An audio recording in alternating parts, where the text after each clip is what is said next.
ఏమైందో మావా, ఒకటే ఫోన్లు మావాడు. నేను ఫోన్ ఎత్తి ఏమైందిరా అర్జెంటుగా రా అన్నాడు మామ. వెళ్ళా వెంటనే. ఎక్క అని చెప్పి తీసుకెళ్ళిపోతున్నాడు. యాడికి రా ఏంది మందలా అన్న. నెల్లూరుకి రా అన్నాడు. నేను దేనికి రా అన్నా. కొత్తగా ట్రాఫిక్ సిగ్నల్ పెట్టారు కదా, చెక్ చేసి వద్దాం అన్నాడు మామ. ఏం మాట్లాడుతున్నావురా, నరాలు కట్ అయిపోయింది. కొంతసేపటికి మావాడు ఏడబాకలేరా సర్వీసింగ్కి వెళ్తున్నాము అన్నాడు.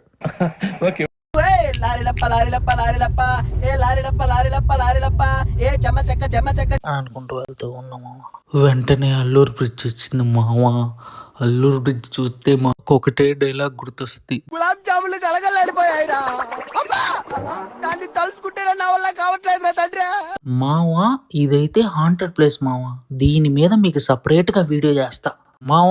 ఫైనల్లీ నెల్లూరుకి వచ్చాం, షోరూమ్కి వెళ్ళాం. మీకు ఎలాంటి కలర్ కార్స్ నచ్చుతాయో కామెంట్ చేయండి. సర్వీస్కి ఇచ్చాం. ఈలోపు సినిమాకి వెళ్దాం డిసైడ్ అయ్యాం. ఆటోలో ఏమో బుక్ అవ్వట్లా. ఈడేమో నడవాలంటున్నాడు 4 కిలోమీటర్లు. అరే తుప్పా చదవా, డైలీ నన్ను డీప్ ఫ్రై చేసుకొని తింటున్నావురా. రే దేవుడు అనేవాడు ఉంటే నాకు ఓ రోజు వస్తుందిరా, ఆ రోజు నిన్ను నలిపేస్తాను. ఫైనల్ గా అల్లరి నరేష్ సినిమాకి వచ్చాం. సినిమా చూస్తుంటే ఒకటే ఫీలింగ్. ఇట్టాడిదేదో అవుద్దని అన్నిసార్లు అడిగారు, ఎక్కడికి వెళ్తున్నావు అని. అయిపోయాక తర్వాత సిగ్నల్ ఎలా ఉంది చెక్ చేద్దాం అని అలా వెళ్ళాం. సిగ్నల్ చూసింగానే మా వాడిని, ఎరా పోలీసు వాళ్ళు నేను సిగ్నల్ క్రాస్ చేసాం అని ఆపితే నీ రియాక్షన్ ఏంట్రా అన్న. ఎవరితో మాట్లాడుతున్నావో తెలిసే మాట్లాడుతున్నావా?